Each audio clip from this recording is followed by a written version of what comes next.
Jumpa lagi dengan saya Raffi Channel. Pada kesempatan kali ini saya akan melakukan tes power bank buatan dari brand VMAT serinya V3 kapasitas 10.000 mAh fast charging 22,5 watt yang kemarin saya dapatkan dengan harga sekitar 71.000. Tentunya bermain-main voucher ya. Untuk mendapatkan harga yang semurah itu, bila berminat link pembelian ada di deskripsi. Nah, kali ini akan saya tes power bank ini untuk mencharging ke berbagai macam device seperti yang saya tulis di deskripsi. Seperti apa performa power bank ini? Simak videonya. Unboxing power bank VMAT V3. Nah, lihat dia masih terkemas dengan rapi. Coba saya balik. Nah, masih segel semuanya. Oke, saya buka sekarang. Nah, ini yang kita dapat di dalam bubble wrap. Kemudian kita lihat dari sisi segel, ini kita lihat sebentar, sepertinya tidak ada segelnya ya. Nah, lihat seperti ini. Nah, lihat ini, saya buka dari sini.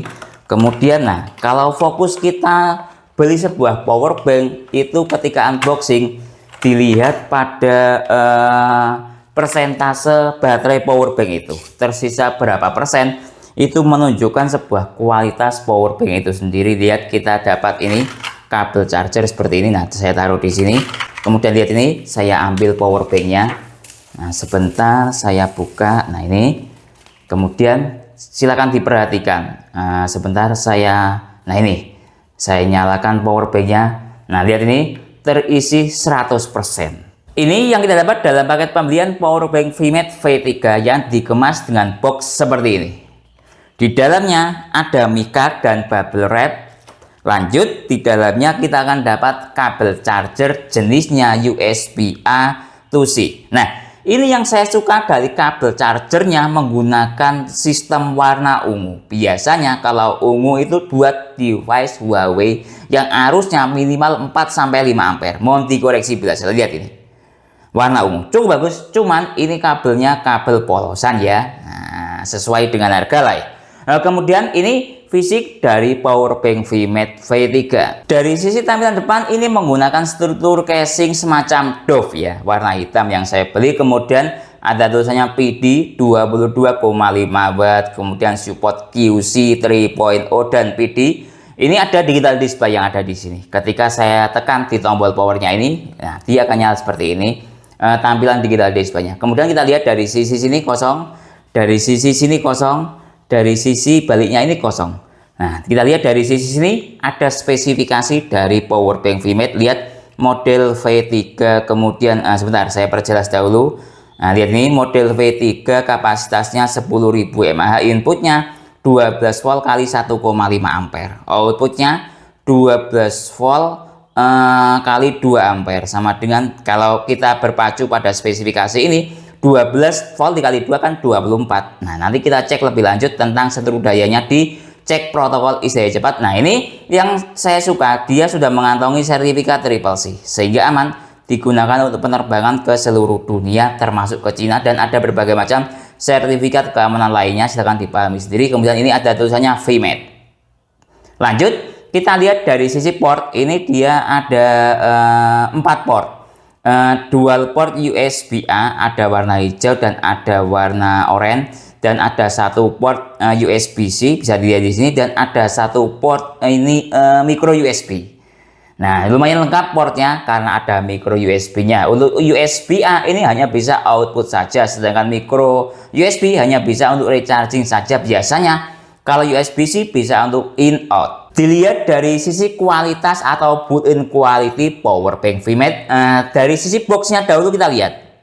Tidak ada satupun tulisan box yang ada tulisannya VMAT. Lihat dari sisi sini, dari sisi sini, dari sisi sini. Nah, dari sisi sini, dari sisi sini. Tidak ada tulisannya VMAT. Kemudian dari sisi kabel charger lumayan, ini menggunakan warna port ungu, arusnya sekitar 4-5 ampere. Cuman lagi-lagi tidak ada tulisannya VMAT atau polosan. Nah, jangan komplain, ingat harga. Kemudian kita lihat dari sisi ini power banknya. Nah, lihat untuk build quality power bank menurut saya ya sesuai dengan harga, sudah lebih dari cukup. Finishing casing, nah sebentar saya dekatkan, seperti ini dia finishing casingnya. Lumayan rapi kok. Nah, sesuai dengan harga. Nah, lumayan ada tulisannya VMAT juga. Nah, ya. Kemudian dilihat dari sisi sini. Nah, lumayan. Dari sisi port coba lihat ini. Sudah lebih dari cukup. Sekali lagi sesuai dengan harga. Coba saya colokin dengan kabel bawaannya. Lihat ini. Enak. Tidak nyangkut. Coba dari sisi ini. Enak, tidak nyangkut. Coba lagi. Enak, tidak nyangkut. Coba dari sisi USB-C. Nah, ini dia sebentar. Saya rasakan itu ada proses sedikit nyangkut separuh 50%, kemudian bisa dimasukkan ke dalam. Tapi masih enak kok. Lihat ini, saya masukkan.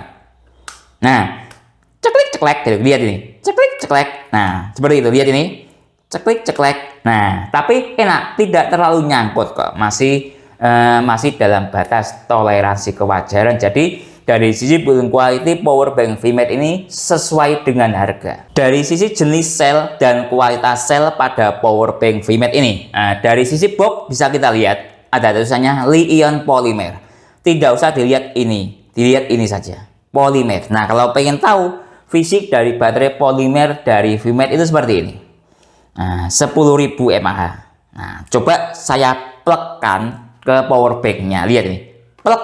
Nah, pas. Lihat ini, saya taruh seperti ini. Dari sisi tipisnya, plug, pas. Nah, menggunakan sel seperti ini. Nah, kemudian bagaimana dengan kualitas sel polimer seperti ini? Berdasarkan pengalaman saya, berdasarkan usia pakai. Contoh saya menggunakan powerbank AUK. Ini juga menggunakan sel polimer. Lihat ini. Saya membuat powerbank saya kondisikan seperti ini biar mudah untuk menjelaskan tentang jenis sel polimer. Ini saya usia pakainya sejak tahun 2019. Anggap seperti itu ya, data yang ada di sini. Sampai sekarang masih berfungsi dengan baik. Lihat ini, saya nyalakan powerbanknya. Nah, masih nyala. Dan tidak terlalu kembung-kembung amat. Lihat ini. Nah, padahal usia pakainya anggap sekitar 5-6 tahun. Nah, jadi jangan berpikir sel polimer itu mudah kembung, mudah rusak. Nah, berdasarkan pengalaman data seperti ini. Nah, kalau untuk VMAT, bagaimana usia pakai jangka panjangnya? Sekali lagi, sesuai dengan harga. Kalau AUK ini kan harganya ya lumayan mahal. Kalau VMAT ya harga murah. Ya silakan dipikir sendiri. Kualitas selnya untuk jangka panjang. Tapi berdasarkan data yang ada di saya waktu unboxing, kondisi sel pada powerbank ini terkondisi dalam persentase baterai yang bagus. Lihat, terisi 100%. Dia terjaga kebagusannya, bisa dilihat dari sini. Terisi 100%. Nah, dalam menyimpan sebuah powerbank itu tidak boleh powerbank terkondisi low bed atau mati total. Persentase baterainya ya, atau 0%. Itu bisa merusak sel. Nah, di VMAT ini dia terkondisi dalam baik-baik saja 100%. Tes protokol IC cepat powerbank VMAT, saya menggunakan dual USB adapter. Finirsi ini nanti lewat jalur USB-A, sedangkan Kosi lewat jalur PD atau PPS. Nah, ini ada dual port USB-A. Saya anggap perwakilannya yang warna oranye, karena biasanya kan warna oranye ini yang support quick charging, kira-kira seperti itu. Nah, lihat ini, saya masuk ke auto detect. Lihat ini, proses auto detect. Coba saya balik. Nah, lihat ini. Nah, lihat ketika dia proses auto detect ada petir yang nyala tadi, hijau. Nah, lihat hijau. Nah, itu. Nah, kita lihat kembali ke sini. PD tidak aktif wajar ya, karena lewat jalur USB-A. Selebihnya VOOC bahkan aktif, QC aktif, Huawei Supercharger protokol aktif, Samsung fast charging 15 watt atau 9 volt 12 volt dia aktif.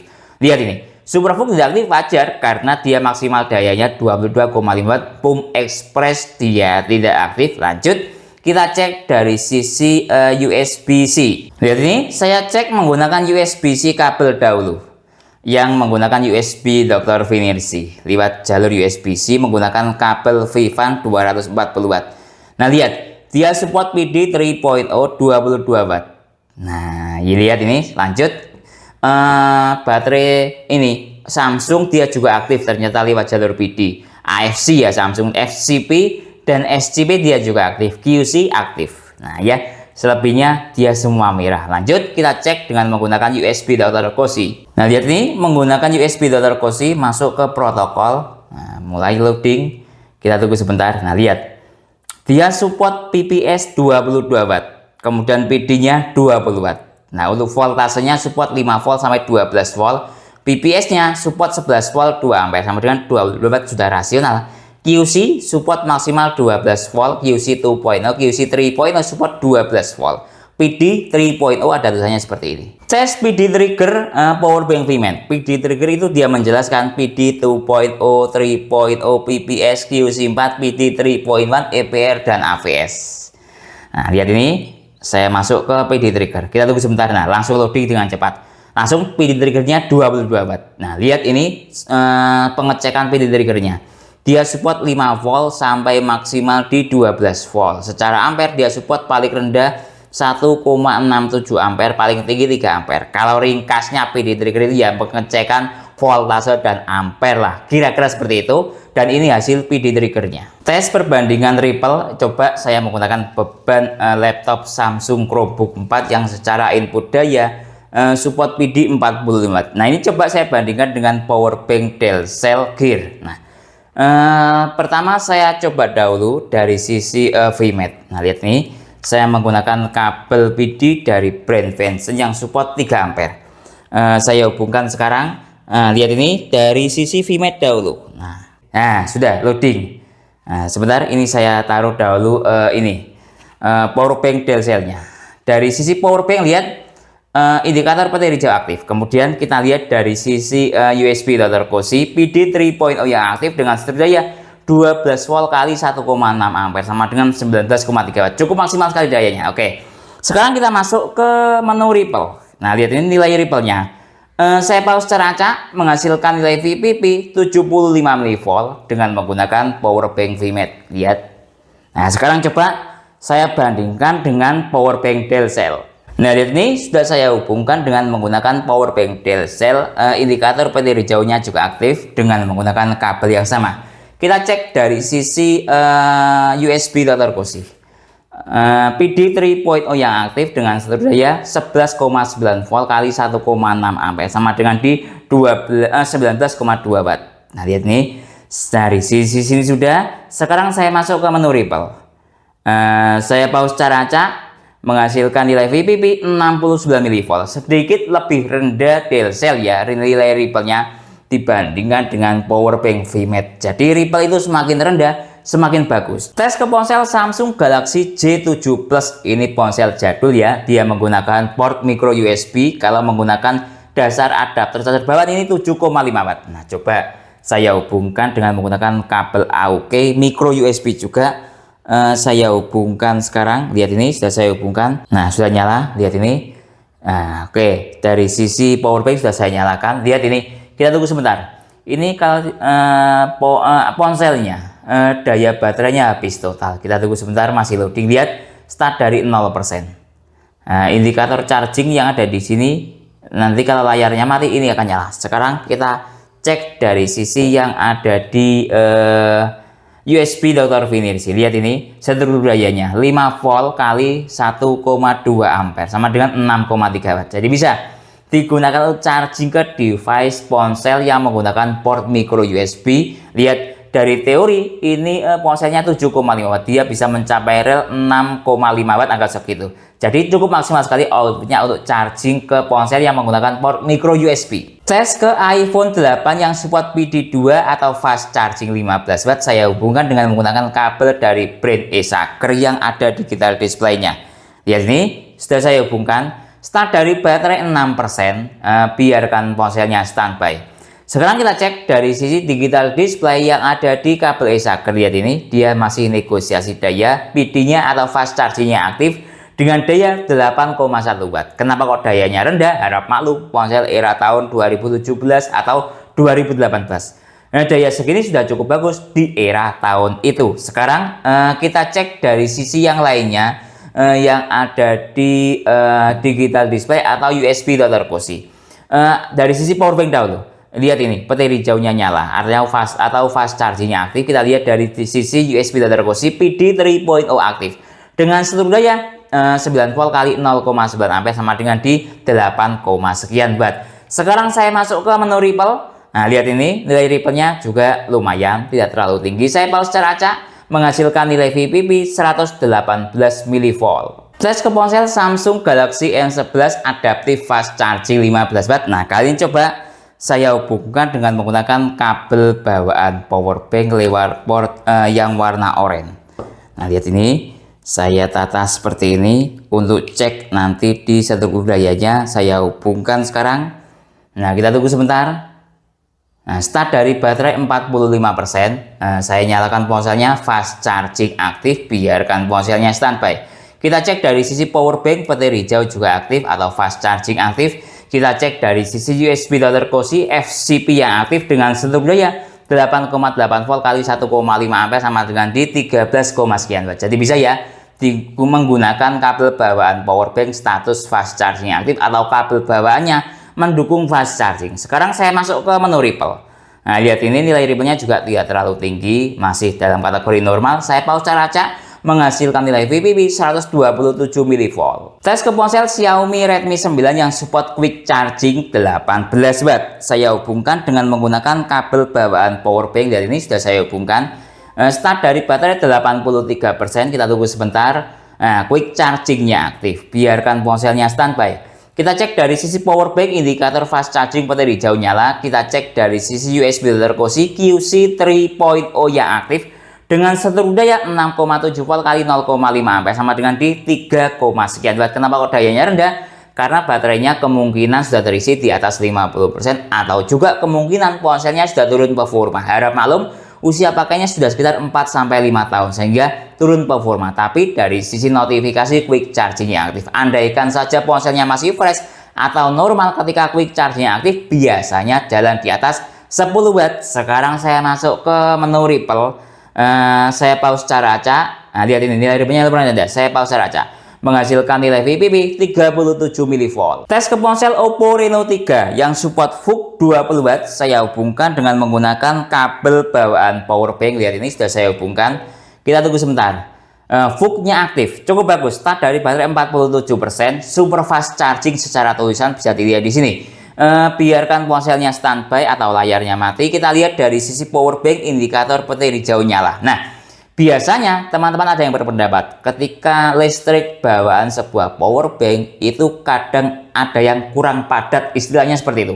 Ketika digunakan untuk charging ke ponsel biasanya langsung drop. Nah, tapi tidak untuk VMate ini, lihat dia tidak drop.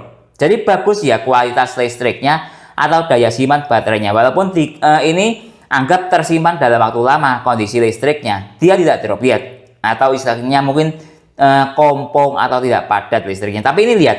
Nah, padat listriknya. Jadi kalau menurut saya kualitas sel atau listriknya bagus walaupun tersimpan dalam waktu lama. Kembali ke Oppo Reno 3 VOOC 20 watt. Kita cek dari sisi protokol daya cepat yang ada di USB Dr. Cosi DC yang aktif. Lihat, dayanya sangat-sangat bagus. Struktur dayanya 4,5 volt kali 4,2 ampere sama dengan di 19 watt. Dari teori VOOC 20 watt tidak ada 1 watt spasinya, cukup maksimal outputnya. Sekarang saya masuk ke menu Ripple. Lihat, dayanya tinggi tapi Ripple-nya rendah. Jos buat power bank VMate. Saya pause cara acak, menghasilkan nilai VPP 35 mV.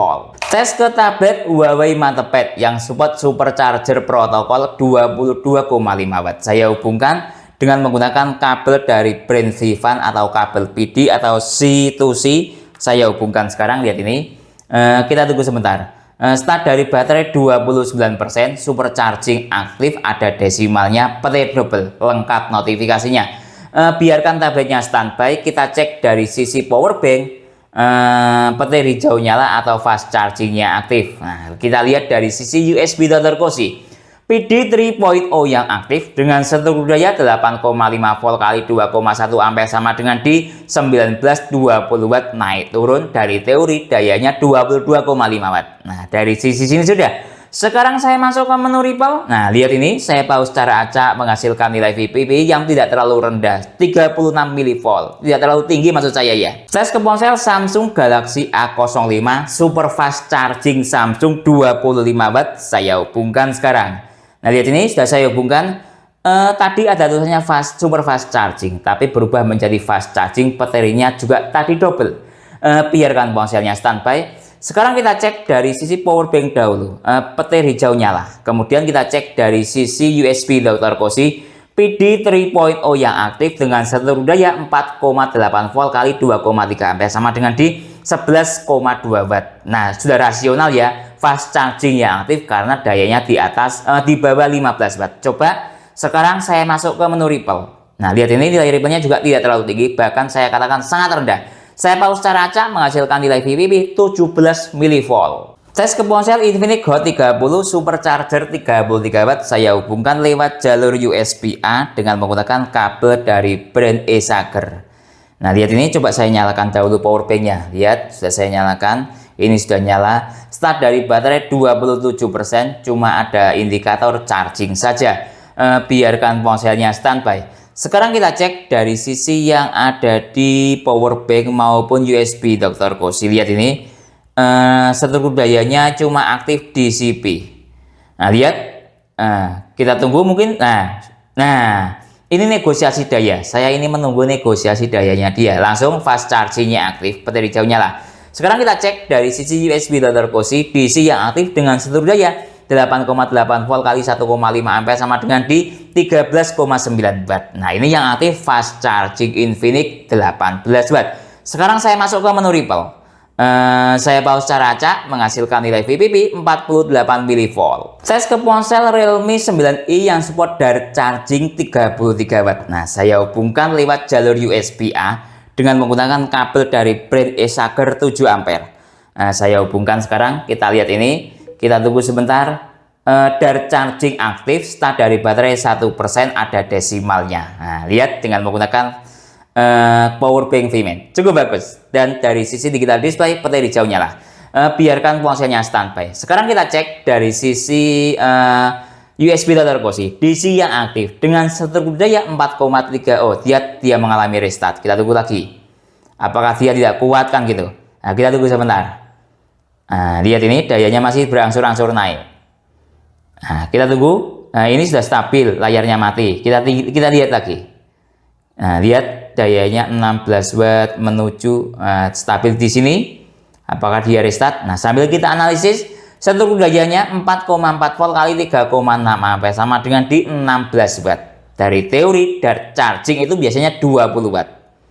Dia stabil di sini. Lumayan, cuma ada spasi sekitar 4 watt. Tapi lebih bagus tadi di Oppo Reno 3 ya, yang VOOC 20 watt, dia mencapai 19 watt. Cukup bagus performa power bank VMAT ini. Sekarang saya masuk ke menu Ripple. Nah, lihat, dayanya tinggi tapi Ripple-nya rendah. Saya pause secara acak menghasilkan nilai VPP 17 mV. Kenapa kalau Ripple-nya rendah? Karena menurut saya berdasarkan data yang ada di sini voltasenya juga rendah. Ripple itu ada kaitannya dengan voltase. Ketika voltasenya rendah, biasanya kebanyakan Ripple-nya juga rendah. Tes ke ponsel Xiaomi Redmi 15C yang support Mi Turbo Charging 33 watt. Ini saya hubungkan lewat jalur USB-C dengan menggunakan kabel VIVAN. Lihat, sudah saya hubungkan. Mi Turbo Charging aktif, start dari baterai 9%, cuman tidak ada desimalnya. Biarkan ponselnya standby. Sekarang kita cek dari sisi power bank, petir hijau nyala. Sekarang kita cek dari sisi USB, Dr. Kosi. PPS yang aktif dengan struktur daya 8,1 volt kali 1,7 ampere sama dengan di 13,14 watt. Sekarang saya masuk ke menu Ripple. Nah, saya pause secara acak menghasilkan nilai VPP 43 mV. Tes ke ponsel Itel RS4 yang support power charging 45 watt. Saya hubungkan lewat jalur USB-A, maksud saya USB-C. Lihat ini sudah saya hubungkan. Start dari baterai 8%. Cuma ada indikator charging saja ya. Biarkan ponselnya standby. Kita cek dari sisi power bank, petir hijaunya nyala. Nah, biarkan sekarang kita masuk ke USB, Dr. Kosi. PPS yang aktif dengan struktur daya 8 volt kali 1, sekian ampere sama dengan di 11 atau 12 watt. Dari sisi sini sudah. Sekarang saya masuk ke menu Ripple. Saya pause secara acak menghasilkan nilai VPP 30 mV. Tes ke ponsel Oppo A3 yang support Super VOOC 45 watt. Pertama coba saya gunakan USB-A jalurnya dengan menggunakan kabel Acer 7 ampere. Lihat ini saya hubungkan sekarang. Kita tunggu sebentar. Lihat ini VOOC yang aktif. Lihat. Nah, dari sisi power bank, petir hijau aktif. Kita lihat ini pergerakan dayanya. Nah, ya. Lihat. Dengan dari sisi sini sudah ya. Oh, dia mengalami restart. Nah, coba kita tunggu sebentar. Negosiasi daya mungkin seperti itu. Tadi maksimal di sekitar 15 watt dia putus atau restart. Kita tunggu. Oh, dari sisi indikator power bank petir hijaunya tidak nyala. Nah, artinya indikator power bank menunjukkan fast chargingnya tidak aktif atau tidak mampu mungkin ya dibawa ke hooknya Oppo SuperVOOC 45 watt, sehingga penyesuaian dayanya untuk keamanan dari power bank itu sendiri dia menonaktifkan fast chargingnya. Nah, kita sekarang cek dari sisi USB data kursi DCP yang aktif dengan seluruh daya 4,8 volt kali 1,6 ampere sama dengan di 7, sekian watt. Nah, ini sama dengan standar charging kalau kita mengacu pada USB data kursi. Sekarang saya masuk ke menu Ripple. Nah, lihat nilai Ripple-nya juga tidak terlalu tinggi. Saya pause secara acak menghasilkan nilai VPP 46 mV. Nah, sekarang coba saya lihat dari sisi notifikasi ponsel. Tulisannya super fast charging. Mungkin masih terpengaruh ketika pertama kali colok tadi. VOOC aktif sama dengan super fast charging. Kemudian power bank-nya menyetop untuk keamanan untuk power bank itu sendiri, menonaktifkan fast chargingnya, tapi dari sisi ponsel masih membaca super fast charging yang aktif. Nah, sekarang coba, karena ini kan tidak maksimal ya menggunakan jalur USB-A. Sekarang coba saya ganti lewat jalur PD. Kalau USB-A anggap catatannya maksimal di 8 watt. Nah, sekarang coba saya ganti lewat jalur USB-C seperti ini. Biasanya kadang efektif. Nah, walaupun berdasarkan tes ke Oppo Reno 3 tadi, VOOC-nya aktif, bagus outputnya. Beda device. Lihat, ini sudah saya hubungkan. Kita tunggu sebentar. Nah, dari sisi tulisan fast charging aktif, start dari baterai 7%. Coba ini saya perlihatkan. Fast charging aktif. Biarkan ponselnya standby. Dari sisi power bank, indikator petir hijau juga aktif. Sekarang kita cek dari sisi seluruh daya. PD 3.0 yang aktif dengan seluruh daya 8,9 volt kali 1,5 ampere sama dengan di 13, sekian watt. Nah, dia tadi mengalami penyesuaian daya kemudian stabil di 13,4 watt. Bagus ini daripada menggunakan USB-A. USB-A tadi sekitar di 8, menggunakan jalur PD 13,4, lebih naik dayanya, lebih tinggi menggunakan kabel PD. Saya masuk ke menu Ripple, saya pause secara acak menghasilkan nilai VPP 57 mV, tidak terlalu tinggi ya, lumayan lah. Tes ke ponsel Samsung Galaxy A36 yang support super fast charging Samsung 2.0 45 watt. Saya hubungkan lewat jalur PD atau C2C. Lihat, ini sudah saya hubungkan. Nah, kita tunggu sebentar. Indikator yang muncul fast charging start dari baterai 3%. Biarkan ponselnya standby. Kita cek dari sisi yang ada di power bank, indikator petir hijau aktif. Kita cek dari sisi USB data kursi. PPS yang aktif dengan seluruh daya 8 volt kali 1,8 ampere sama dengan di 14, sekian watt, sudah rasional yang aktif fast charging. Sekarang saya masuk ke menu Ripple. Nah, lihat ini nilai Ripple-nya tidak terlalu tinggi ya, lumayan. Saya pause secara acak menghasilkan nilai VPP 24 mV. Tes ke iPad A16 yang support PD 45 watt. Saya hubungkan lewat jalur USB-C. Lihat, ini sudah saya hubungkan. Start dari baterai habis total atau 1%. Nah, bisa dilihat di sini. Biarkan iPad-nya standby. Sekarang kita cek dari sisi yang ada di power bank, petir hijau aktif. Kita cek dari sisi yang ada di USB data kursi, PD 3.0 yang aktif dengan seluruh daya 4,7 volt. Lihat, dia naik ke 12 volt kali 1,3 ampere sama dengan di 16,1 watt. Nah, cukup maksimal sekali outputnya. Sekarang saya masuk ke menu Ripple. Nah, lihat ini nilai Ripple-nya juga aman, tidak terlalu tinggi. Saya pause secara acak menghasilkan nilai VPP 55 mV. Tes ke ponsel Xiaomi Poco M6 Pro turbo charging 67 watt. Saya hubungkan lewat jalur USB-C dengan kabel VIVAN. Lihat, ini sudah saya hubungkan start dari baterai 8%, indikator yang muncul quick charging. Biarkan ponselnya standby. Dari sisi power bank, lihat petir hijau nyala. Sekarang kita cek dari sisi USB data kursi, PPS yang aktif dengan seluruh daya 8 volt kali 1,9 ampere sama dengan di 1, tadi lihat ini 17 watt 17 watt, sekian. Lumayan. Secara tulisan quick charging ya sudah rasional ya. Quick charging itu maksimal di daya sekitar di 18 watt. Cuman ini yang aktif PPS. Sekarang saya masuk ke menu Ripple. Saya pause secara acak menghasilkan nilai VPP 43 mV. Tes ke ponsel Vivo V40 Lite yang support Vivo Plus Charging 80 watt. Saya hubungkan lewat jalur USB-C dengan menggunakan kabel VIVAN. Pertama saya hubungkan mode ponsel mati dahulu. Nah, kita lihat ini. Lihat ini start dari baterai 24%. Pertama, indikator yang muncul cuma petir saja. Sekarang kita cek dari sisi USB Dr. Cozy PD 3.0 yang aktif dengan seluruh daya. Lihat dia masih penyesuaian daya atau negosiasi daya. Tadi mengalami restart. Nah, kita tunggu sebentar. Ini masih negosiasi daya. Nah, seperti ini. Ketika negosiasi daya pertama dia DC yang aktif. Dengan seluruh daya 4,8 volt kali 1,8 ampere sama dengan di 8. Nah, lihat langsung voltasenya naik. Lihat ini. Ketika voltasenya naik, biasanya dayanya akan naik. Kita tunggu sebentar.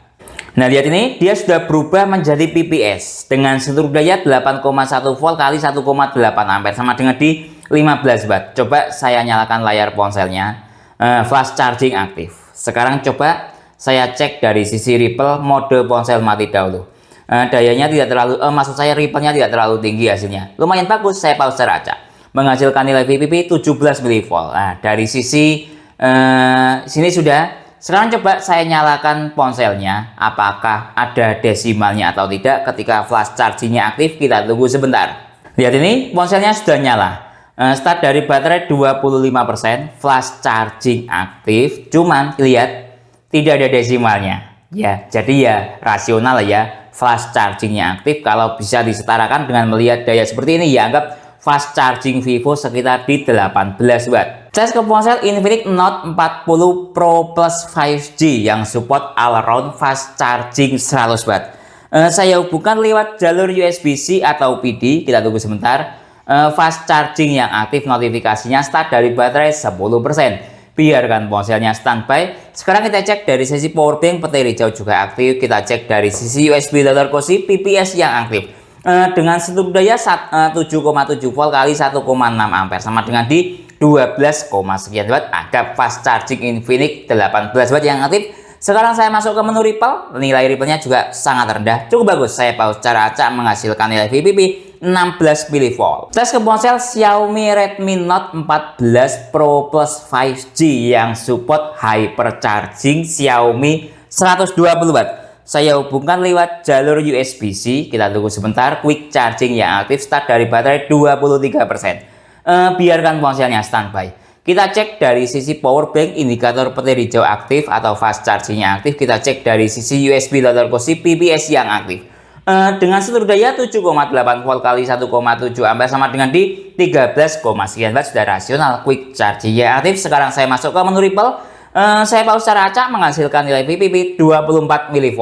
Tes ke laptop Samsung Chromebook 4 yang secara adapter charger bawaan support PD 45 watt. Saya hubungkan lewat jalur PD atau USB-C. Lihat ini sudah saya hubungkan. Kita tunggu sebentar. Start dari lihat dia masih penyesuaian daya. Pertama PD 3.0 yang aktif. Lihat dia penyesuaian daya lagi. Nah, lihat ya seperti ini. Penyesuaian dayanya, kita tunggu sebentar sampai dayanya stabil. Nah, lihat dayanya sudah stabil. PD 3.0 yang aktif dengan seluruh daya 12 volt kali 1,6 ampere sama dengan di 19,3 watt. Kita lihat dari sisi power bank, indikator fast charging juga aktif. Sekarang kita cek dari sisi ripple pada laptop ini. Nah, lihat nilai ripple-nya juga tidak terlalu tinggi dengan daya yang sangat maksimal. Saya pause secara acak, menghasilkan nilai VPP 76 mV.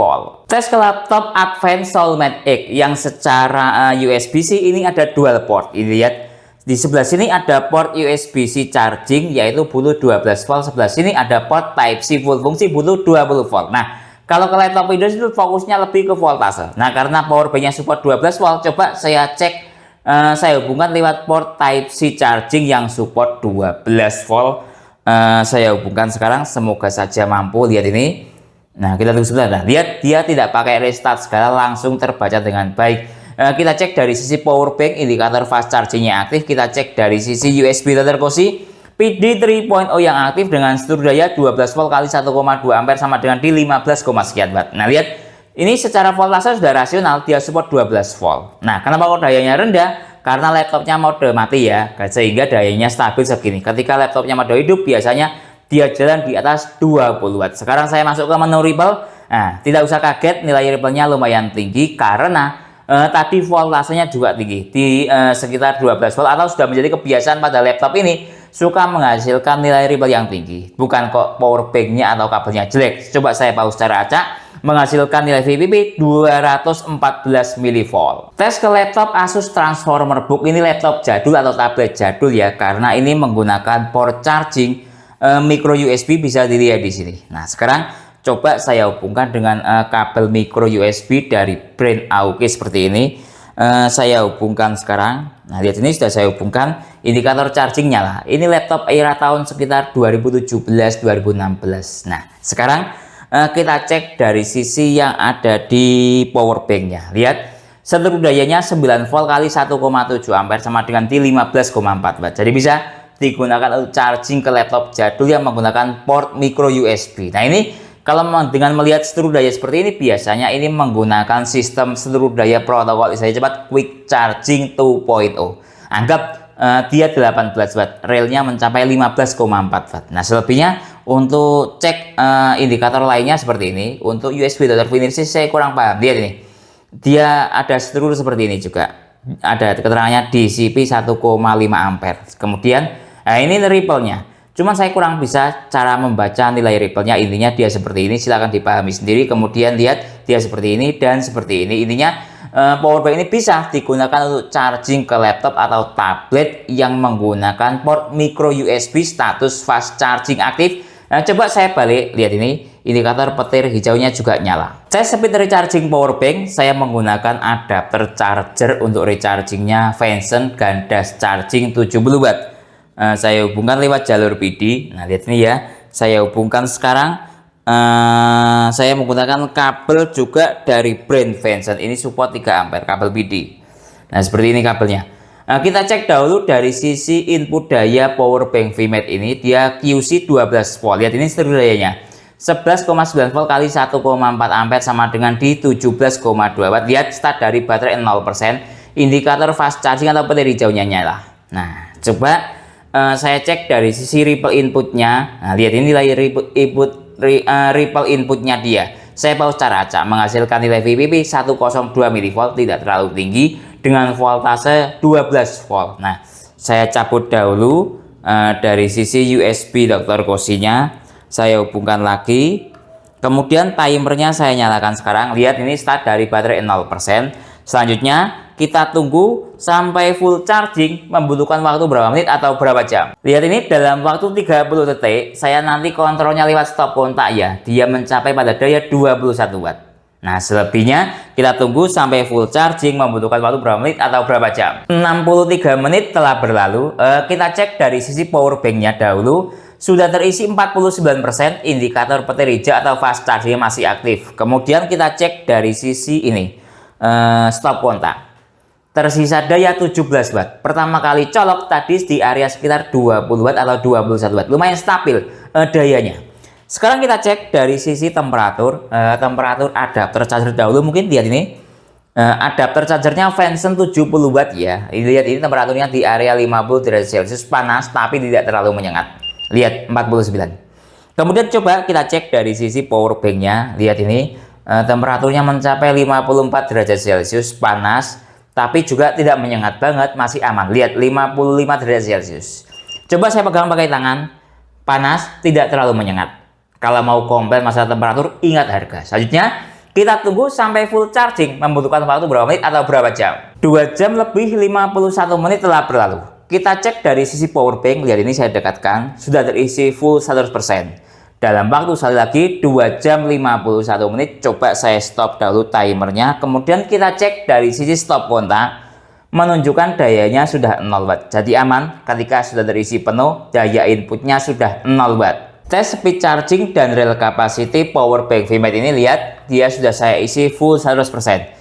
Coba saya gunakan untuk charging ke ponsel Itel RS4 yang support power charging 45 watt.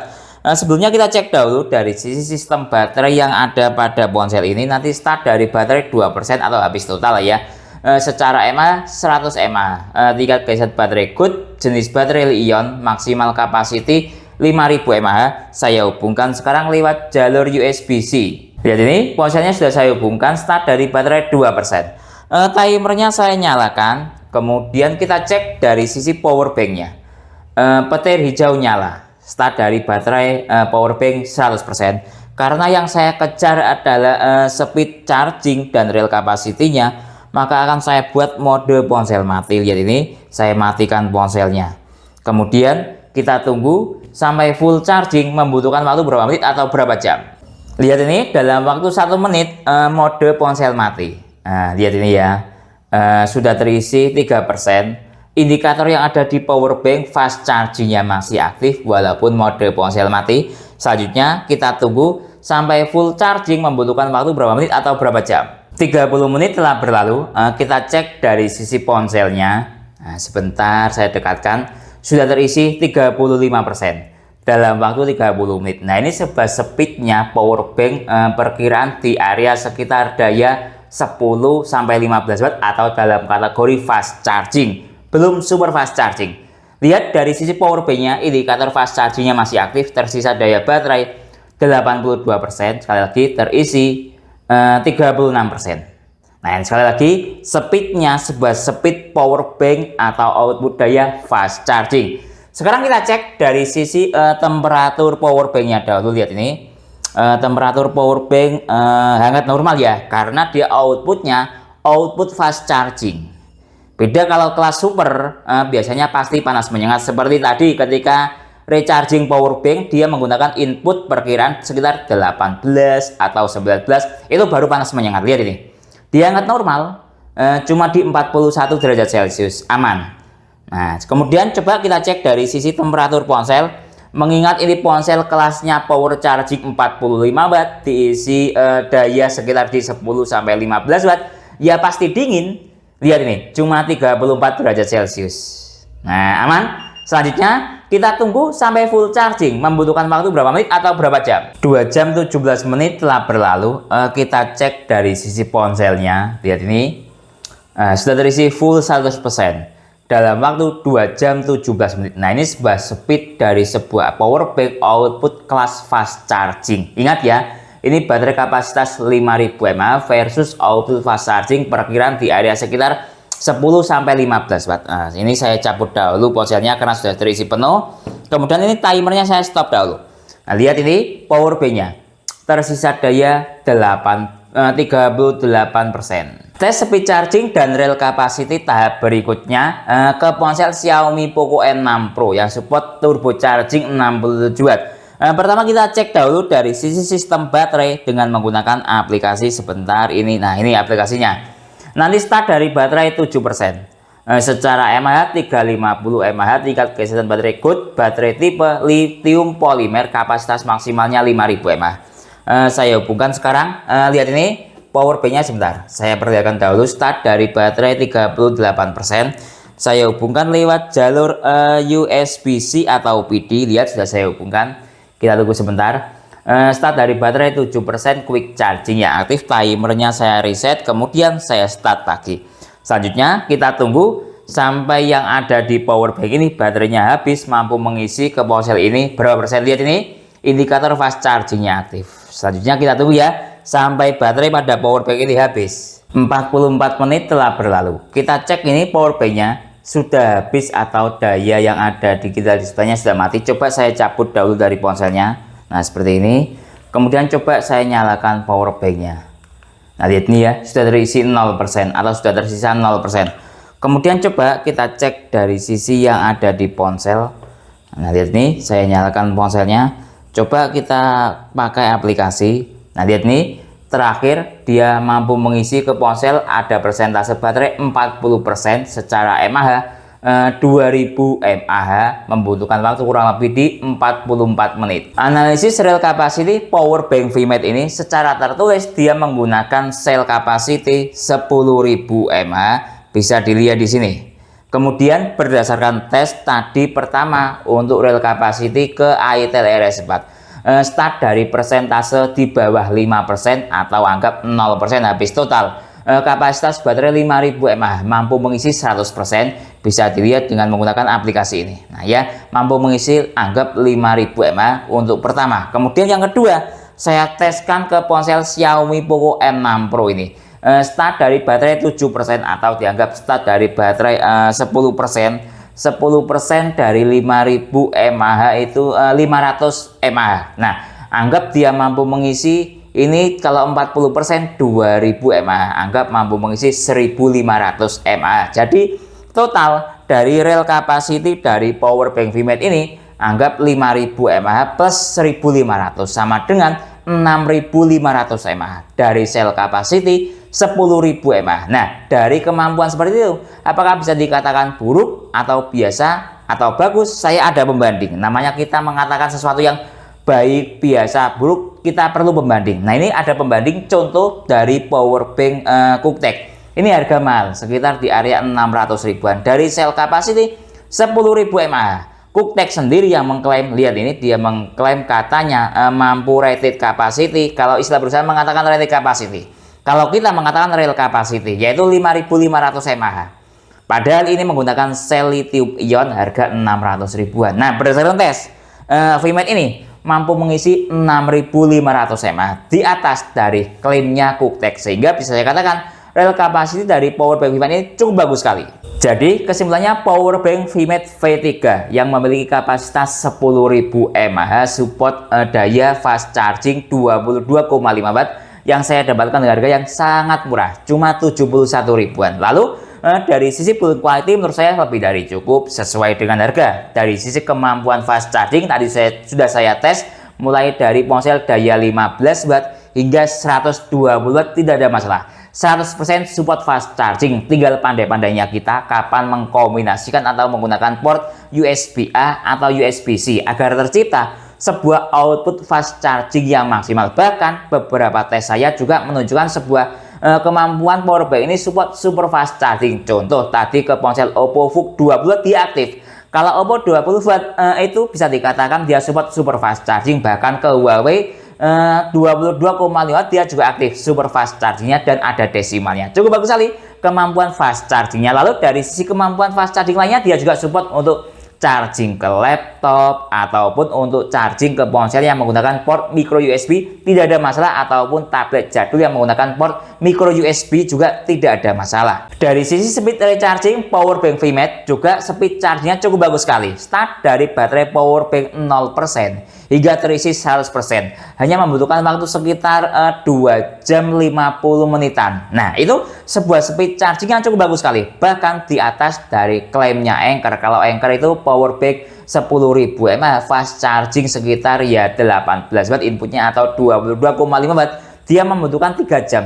Nah, VMAT ini membutuhkan di bawah 3 jam. Cukup bagus sekali speed chargingnya, namun dia memiliki temperatur input recharging yang lumayan panas. Tidak usah komplain, ingat harga, tapi tetap dia aman karena tidak drop. Lalu dari sisi kemampuan fast charging atau speed recharging ke ponsel, tadi saya tes ke itel RS4 baterai 5000 mAh start dari baterai low bed hingga terisi penuh membutuhkan waktu sekitar 2 jam 17 menit. Nah, itu sebuah speed charging kelasnya kelas fast charging di area daya sekitar perkiraan di atas 10 watt sampai 15 watt dengan temperatur hangat normal, tidak ada masalah. Dari sisi real capacity power bank VMAT ini juga cukup bagus sekali. Tadi saya tes ke ponsel itel RS4 kira-kira mampu mengisi sekitar di 5000 mAh full 100%, kemudian mampu mengisi terakhir sekitar di penambahan baterai pada ponsel Poco ini di 1500 mAh. Jadi real capacity dari power bank VMAT ini sekitar 5000 mAh ditambah 1500 sama dengan 6500 mAh. Menurut saya itu sudah lebih dari cukup ya, mengingat beberapa referensi dari power bank lain, misalnya Cooktek, dia mengklaim real capacity-nya dari cell capacity 10.000 mAh mampu mencapai hingga 5500. Dengan VMAT ini berdasarkan tes mampu mencapai hingga 6500 mAh. Mungkin itu ya yang bisa saya jelaskan dalam tes power bank VMAT ini. Kalau teman-teman ada pertanyaan atau usulan lain yang sekiranya belum saya jelaskan dalam tes video ini, silahkan menulis di kolom komentar. Kalau teman-teman untuk membeli power bank VMAT ini ataupun alat tes lainnya, link pembelian ada di deskripsi. Saya Didit undur diri dulu, sampai jumpa pada video berikutnya. Terima kasih.